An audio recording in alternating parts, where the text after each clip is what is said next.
Good morning and welcome to the Community Voice. I'm Steve Graddick, your host. Delighted to have you with us. I am, as they say, bookending the week. I started with an agricultural guy, and now I've got another agricultural guy in the studio. We had John Callaway Monday morning. Now we got Gary Black here, candidate for United States Senator, former Georgia Agriculture Commissioner. Good morning, Gary. Good morning, Steve. Good to be with you. I'm still Agriculture Commissioner, still working every day, and so thankful you had John Callaway. He's our county chair over in Cady County, one of them, and just doing a great job for us. But it's good to be back with you. We've been many miles since we last visited. We visited August 21st of 2021 last year. So a lot's happened since then. But for I can't imagine, but there's got to be somebody somewhere in our audience that doesn't know who Gary Black is. But give us a little.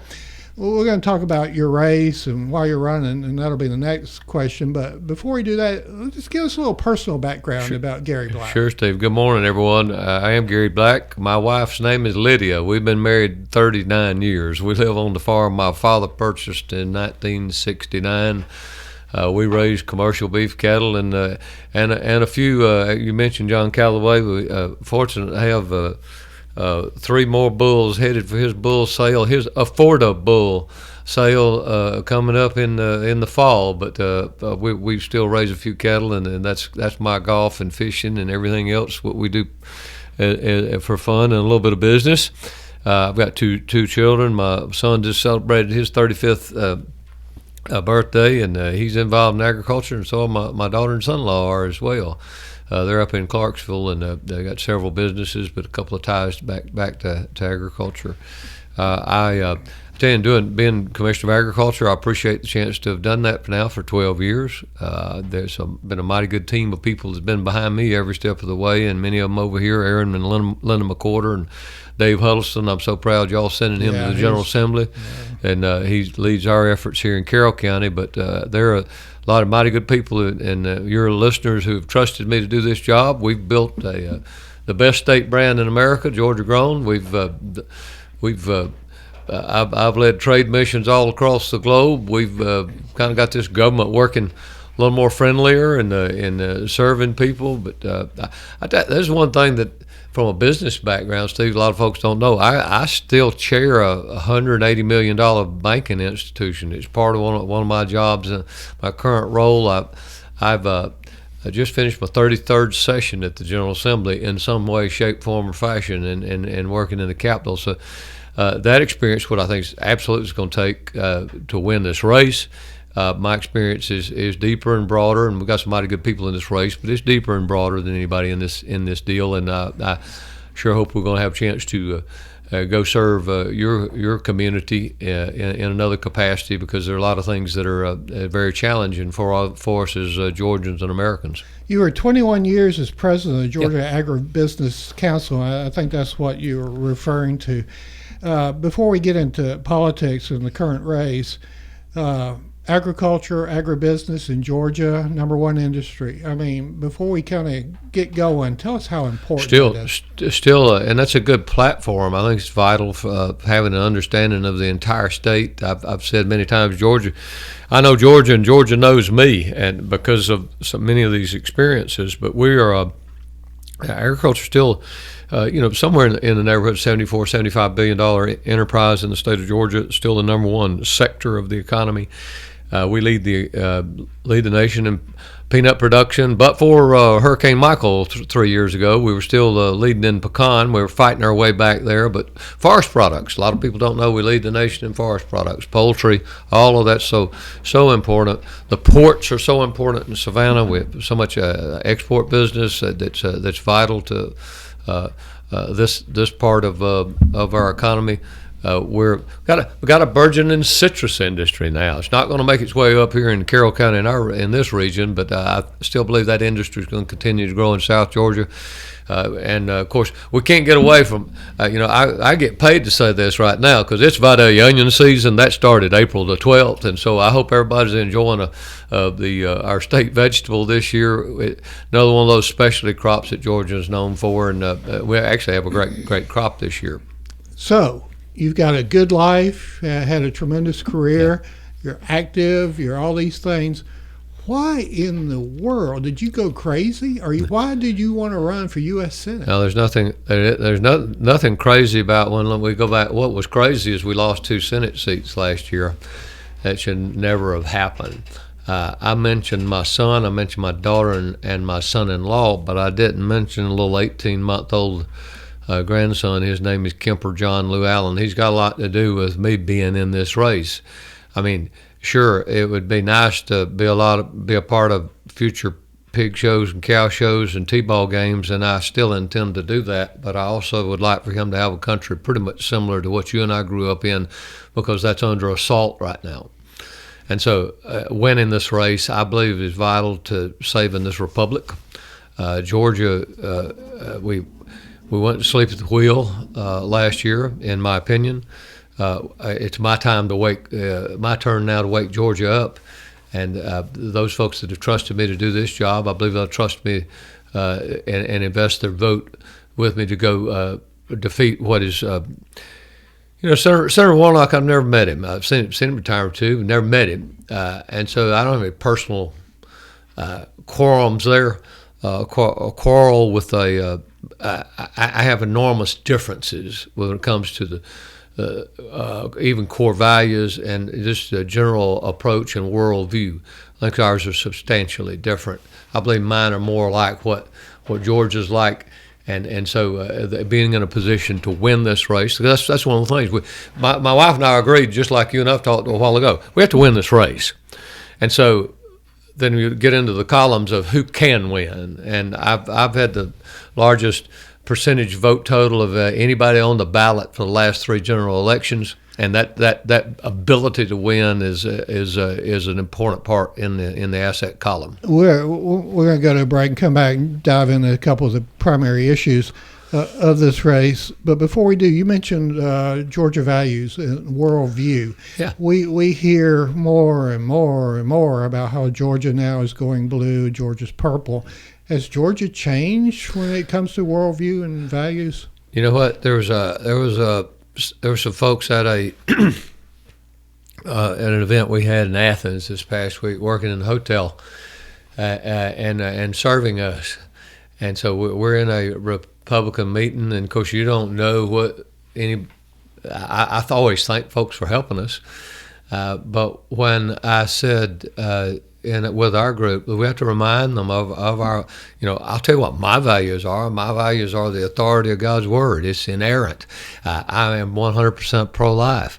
I believe in a smaller government. I believe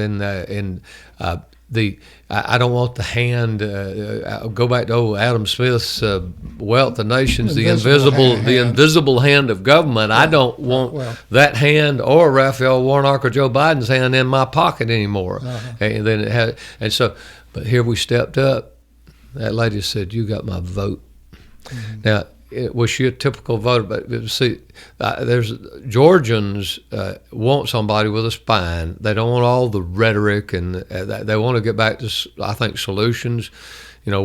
Putting a team together in an office that understands that when they answer a phone call to help a senior citizen with Social Security, they're saying, "No, you live in Lafayette."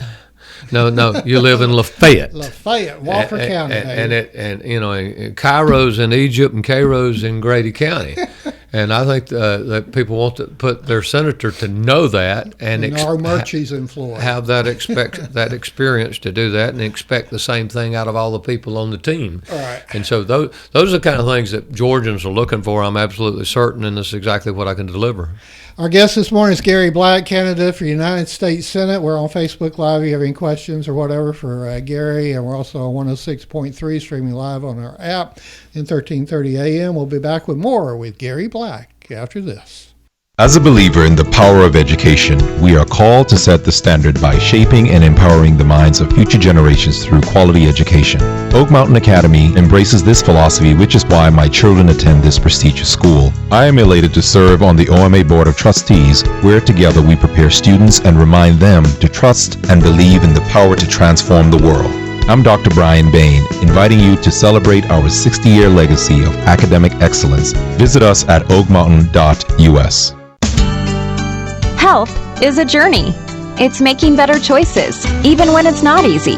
It's taking care of yourself and the people you love. At Tanner Health System, we're there for you with every step, with primary care, heart care, cancer care, women's care, orthopedics, surgical services, and so much more. We're dedicated to helping you live and feel your best. So let's get on that journey to health. You've got places to be for many years to come.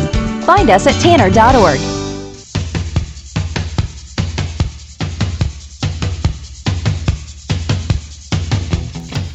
Good morning. Welcome back to the Community Voice. I'm Steve Graddick, your host. Gary Black, he's a candidate for U.S. Senate. He's the Georgia Agriculture Commissioner. And we're honored to have Gary in studio with us on a return visit from August of last year. And all right, let's jump in with a couple of issues. I would imagine most everybody agrees inflation's number one issue. When President Biden took office, gas was $2.19. Now it's $4 and rising. Price of a barrel of oil was $49. Now it's $106. And inflation's grown from 2% now, so when he took office, to 10%. We saw food prices now, speaking of agriculture, going up 12%. CPI, it was up 10% in April. It's just like inflation was not an issue until the president took office and the war on fossil fuels began. And I know we talk a lot about agriculture, but whether it's fertilizer, fuel, or whatever, it's got to be killing farming. And that's what is getting the food prices out of whack.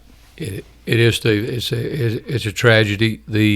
When you talk about, we've seen some diesel fuel at $5.30, $5.40. That's impacting trucking. When they decided to take the aggressive action on Keystone Pipeline, that sends tremors through the petroleum world. They send across for Senate confirmation, and for the most part, as far as I know, I would have voted for none of them, but candidates to be in the different agencies, nominees who have a bias against fossil fuels and petroleum industry.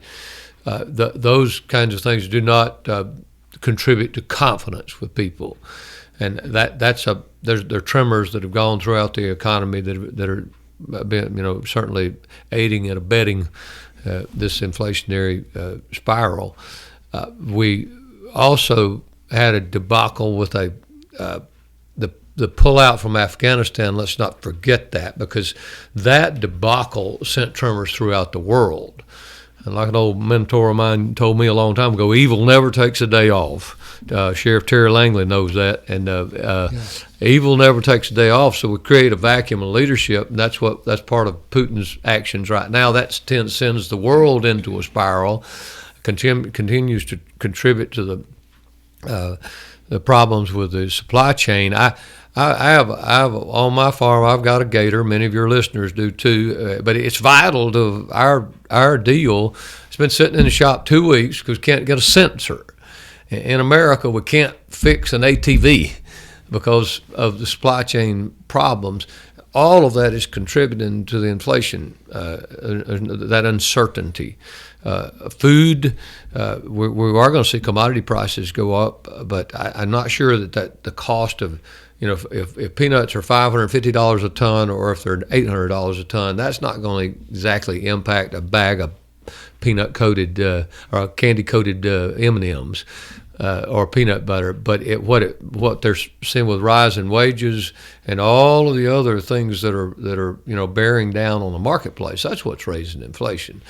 And coupled with that, we paid people to stay home way too long. We eroded the work ethic to some extent, and we have way too much money in the economy. I've heard numbers of up to 40% of the money that's ever been printed in the history of this country has been printed since last January. Mm-hmm. And so too few goods, too many people not working or challenged there, and too few goods and too much money. It lies at their feet. Mm-hmm. It lies at Raphael Warnock and Joe Biden's feet. Mm-hmm. We got to stop the spending. I want to get to an economic plan. I hope we can talk to in a minute. But let me go back to from a petroleum standpoint.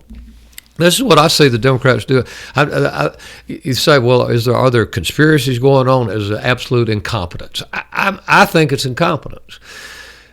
The Democrats had a chance to top off the nation's oil supply in 2020 when gas prices when oil was low. They didn't do that. They stopped it. Then we get into this crunch with oil and fuel, all the derivatives going into fertilizer, and all that is linked together. Joe Biden's answer is to deplete national reserves by 40% when prices are at all-time high. That is a buy high, sell low economic plan that is always in these. It seems to me like in these folks that have no understanding of basic economics, that typically wind up working in cabinets of a Democratic administration. That needs to change. But I hope we get back to a budget, a balanced. We've got a plan. I think that can help balance this budget if we help get some us take the discipline to do so. Well, we balance it in Georgia. Why can't we balance it in Washington? During COVID, I had to cut. Governor Kemp gave me 2 weeks to cut our budget 14%. My cuts wound up being 6.8% after we balanced through some discussions. But yes, you had to do it. I would like to. I have a challenge for our Democratic friends and for others, because it's it's easy to say, well, we should have a balanced budget. Absolutely, we should. But how do you get there? We've got a plan that we call SAVE. SAVE, and that's an acronym for Strategic Adjustment for Value and Effectiveness. I have had to balance budgets 12 years running and do so by evaluating value and effectiveness of everything that we do. I would like to see us go back to Barack Obama's last budget. Just take Biden and Trump both out of it, because we're never going to agree. Let's go back to Barack Obama's budget. And I dare my Democratic friends I look forward to engaging in a dialogue about this. His budget, adjust it for inflation and population growth, and let's start there anew. What that does is cut $823 billion out of Joe Biden's budget. It reduces his projected deficit by 71%, and it gets us a toehold toward moving toward a balanced budget. Then step 2 will be year 2. That's where SAVE kicks in. We go to every acronym of this government and say 1% off the top. Including the SEC. You hold that line for 3 years. The budget in the United States is balanced.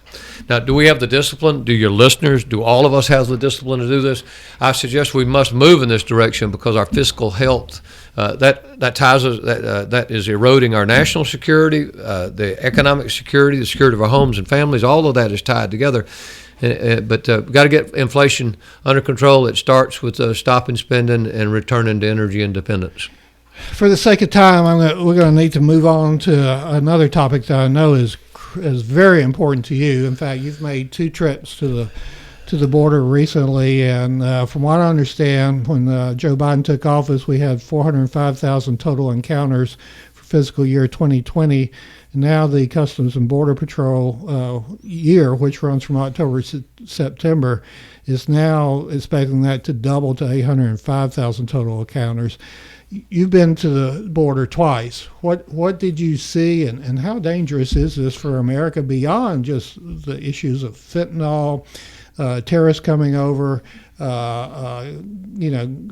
cartels, human trafficking, and gangs? Well, we'll not have a country if we don't arrest this now, and that's why I've said I'm very sensitive to emergencies. I'm sensitive to national security and our military, all of that. I leave that in a column, but I tell you what, anything else, I'm a no vote in the United States Senate until we stop the invasion.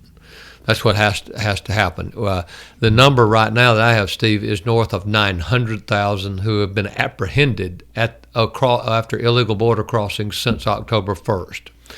Those are the ones that have been apprehended. Over 14,000 of those are from Russia. There's a huge influx from China.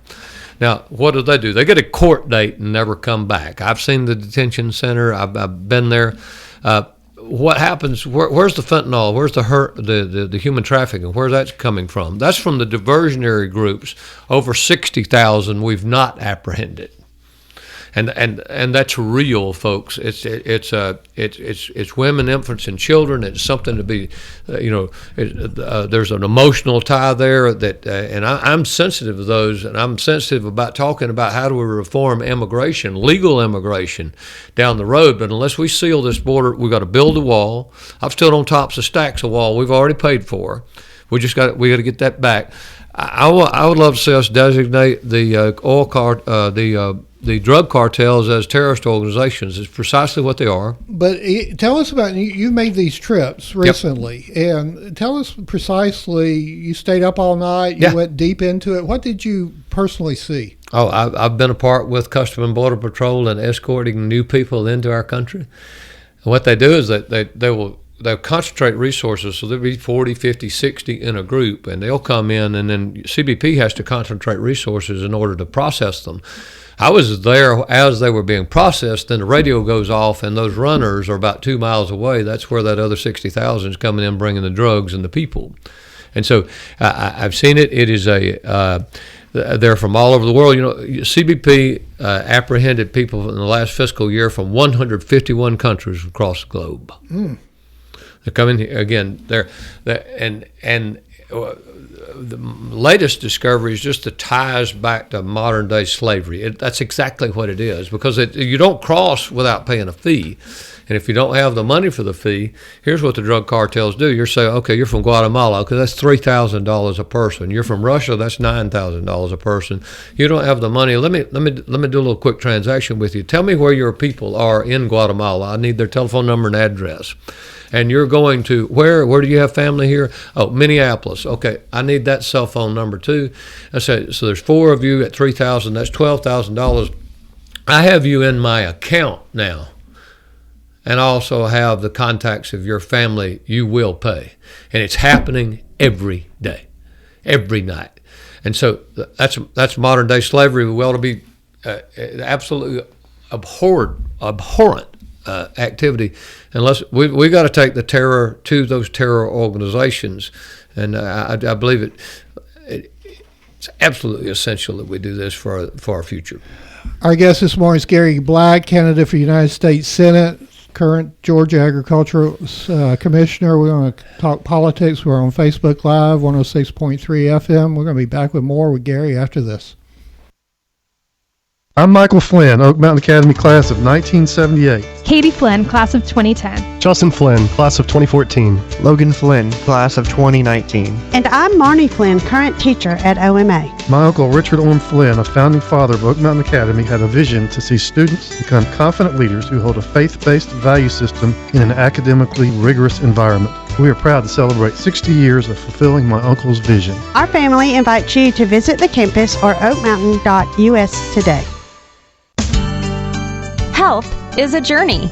It's making better choices, even when it's not easy. It's taking care of yourself and the people you love. At Tanner Health System, we're there for you with every step, with primary care, heart care, cancer care, women's care, orthopedics, surgical services, and so much more. We're dedicated to helping you live and feel your best. So let's get on that journey to health. You've got places to be for many years to come. Find us at tanner.org.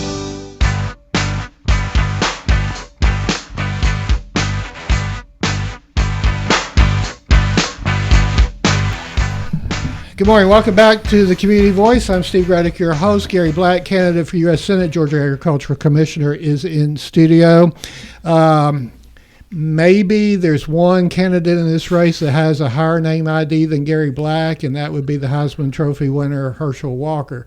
Can Herschel Walker beat Raphael Warnock? Herschel Walker will never be a United States Senator if he's the Republican nominee, Steve. Why? It'll never happen. Why? When let's give an example. $24 million has already been put on the table. That ad's been bought. It starts September 1st, and I don't know what's going to happen from June to September because they'll have a lot more money.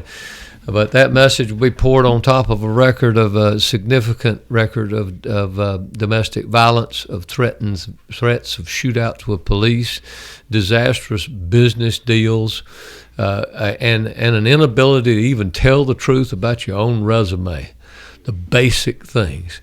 He's made millions at $25,000 a pop with a pumped up resume that said, I graduated with top 1% of my class at the University of Georgia, which is false, patently false.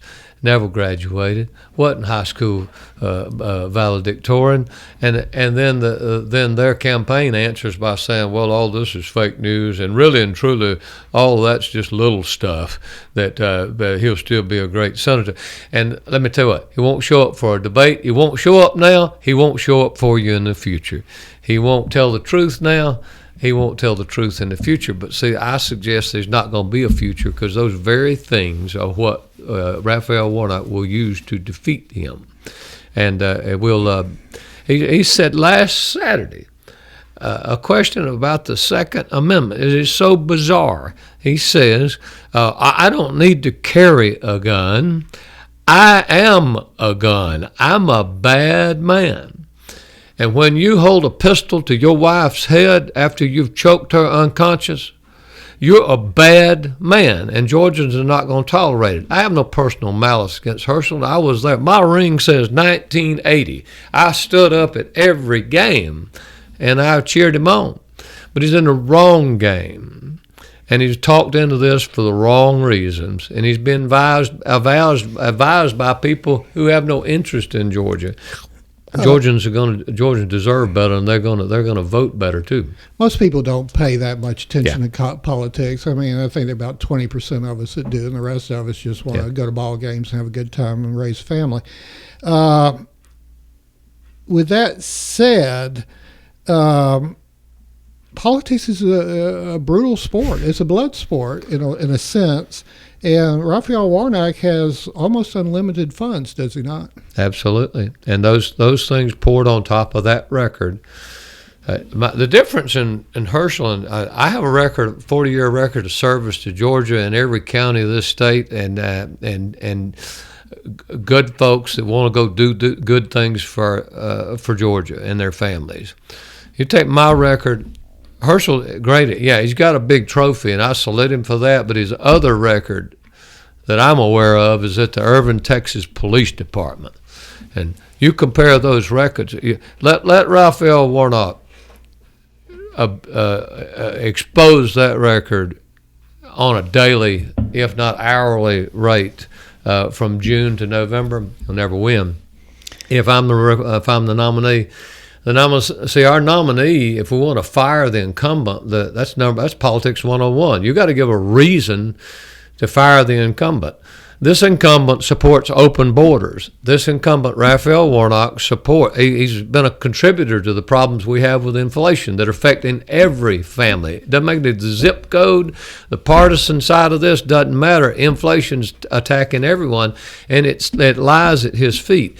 If your listeners want to make this about Raphael Warnock and the failed policies of Joe Biden, I'm the one to do that. If it is Herschel Walker, the race will be about Herschel and Herschel alone, and Raphael Warnock will walk that dog, that beagle dog in that commercial, right back to Washington for 6 years. And see, Raphael Warnock can't even tell the truth about that. That wasn't his dog. He didn't even own that dog. That was a great commercial. I tip my hat to him on that. But it's a matter of just how we can make the case rather than it being about the deficiencies of our nominee. It wasn't even Warnock's dog. If someone wants to get to know more about the Gary Black campaign, how should they go about it? Let me say, we have two websites I would commit to your listeners. First is my website, direct about our policies. It's votegaryblack.com. We have 11 more days. We've been calling this our closing argument tour, and the jurors, the voters, have already kind of gone into the deliberations, but we'll certainly wrap up on May 24. The additional things that I'm happy for people to see is another website called Real Herschel. GaryBlack.com. I take full responsibility for it. I'm not hiding behind a pack. Those kind of things. If you want to see the records, compare the records, go to realherschel.com and votegaryblack.com. I'd love to earn their vote. Hope I can earn yours too, Stephen. Thanks for the chance to be here. Gary Black, thank you, sir, for coming in. Candidate for U.S. Senate, Georgia Agricultural Commissioner. Thank you for listening to the Community Voice here on WLBB Carrollton.